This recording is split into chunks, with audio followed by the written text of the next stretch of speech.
Well, hello, Faith Church. In the final devotion for this week, we're looking at Judges chapter 17 and 18. So we finished the story of Samson, and here in these last chapters of Judges, we see the result of living out what is that refrain in Judges that everyone did whatever their own heart wanted to do, and live the way they wanted to, and apart from God. And so we're going to see some stories, some of them pretty graphic, um, that just how low the people of Israel had sunk. And so here we have this story in chapter 17 and 18 about Micah and a Levite in the tribe of Dan. And so basically the story goes that there is a man called Micah, and it starts off where he's stolen from his mother a huge amount of money. She didn't know who took it, so she put a curse on it, and so that scares him, I guess. So he returns it to his mom, and oh, you put a curse on it, so I've returned it here, and and then she rejoices. I mean, listen to this. She says, "I dedicate the silver to the Lord, Yahweh." Is the word there. From my hand, for my son, to make a carved image and a metal image. So the mother is so happy that the money's been restored by her son who stole it. So she says, "I'm going to give him some to make an idol out of, an image." And so they make this metal image out of some of the silver. And Micah had a shrine, and he made an ephod. That's what the priests wore, the breastplate thing. He made one of those himself, and and put it with all his other household gods. So this wasn't the first idol. And then he decided to ordain one of his own sons as a priest. So he's got his own little shrine going on with all these idols. It's kind of trying to mix it with Jewish priesthood, and that's his little worship. But you notice there that they dedicated it to, and they used the name, the special name for God, Yahweh. And so it made me think of that verse. Isaiah is where it is, 29, but Jesus quotes it in Mark, and we're going to be coming to that in our sermon series soon, where Jesus says, "They honor me with their lips, but their hearts are far from me." And he's speaking to the Pharisees at that point.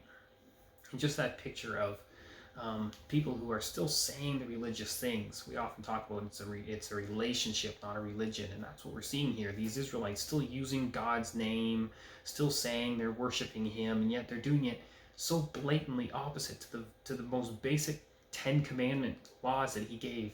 No idols, no other gods before me. Do not steal. And He's already broken like I don't know how many um, commandments here already, and then it goes on, and then it says there's a Levite, and there's this young man, a Levite, and he's leaves what he's supposed to be doing, being a Levite, helping the temple, and he goes off to find work, and he comes to this Micah's house, and Micah goes, "Hey, who are you? Where are you from?" And he goes, "Oh, I'm a Levite." And he goes, "Oh, really? How about I pay you to be my priest?" And now I've got a Levite as a priest, and he even says, "Now I know that the Lord will prosper me because I have a Levite as a priest." So he hires this young Levite to be his priest in his shrine with all these idols.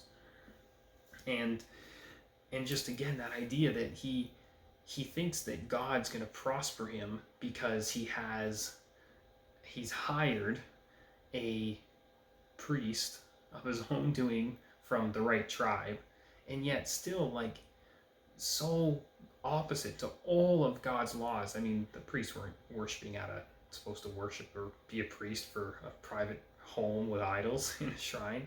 It's so far from God, but this guy actually thinks that God's going to bless him because he's doing some religious thing, he thinks. And just pausing there, it's just had me reflecting that what Jesus said there. They honor me with their lips, but their hearts are far from me. And it just had me reflecting on are there areas where I'm doing that, where I'm doing the religious thing and honoring God and using His name and using the Christian-y language, all the Christian sayings, churchy language, and yet my heart really isn't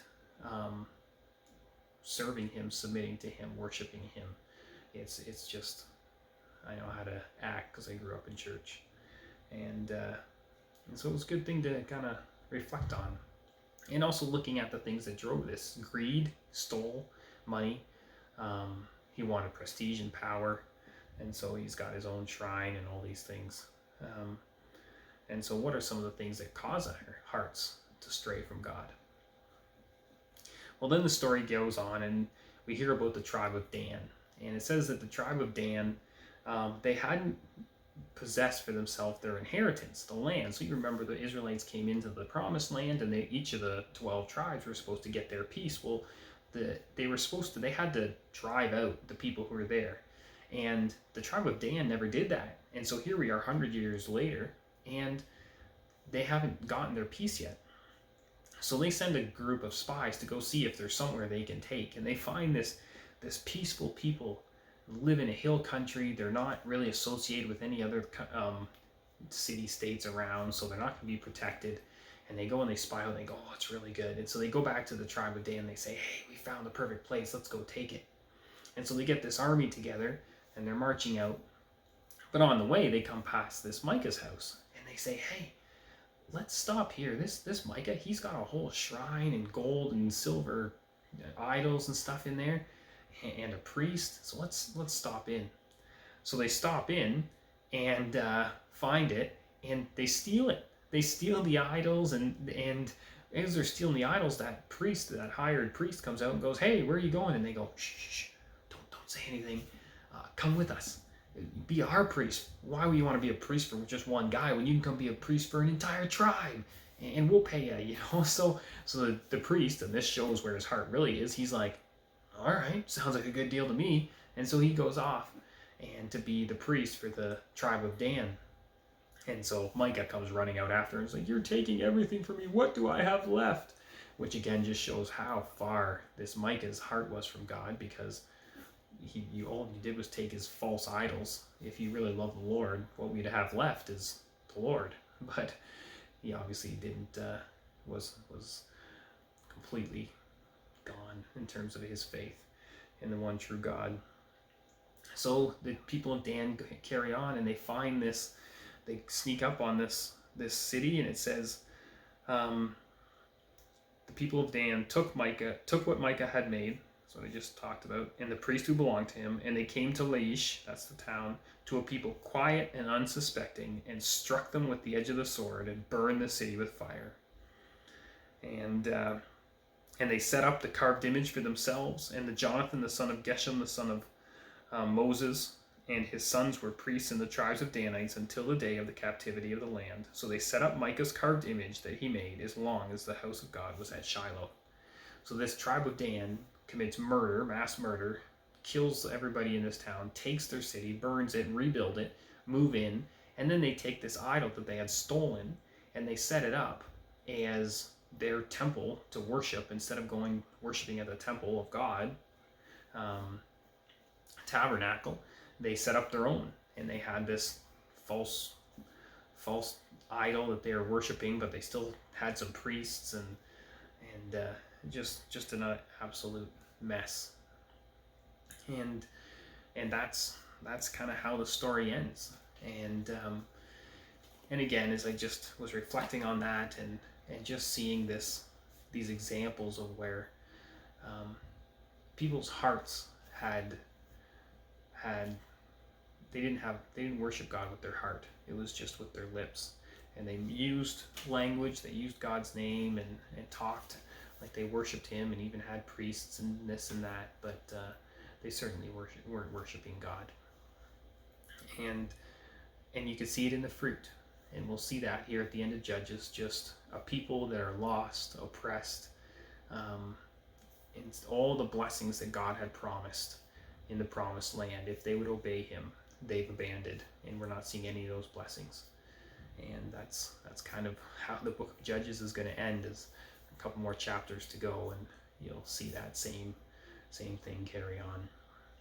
So for us, just that reminder to worship God with our whole hearts. So with that, may God bless you and keep you and make his face to shine upon you. And today would you know his peace. God bless.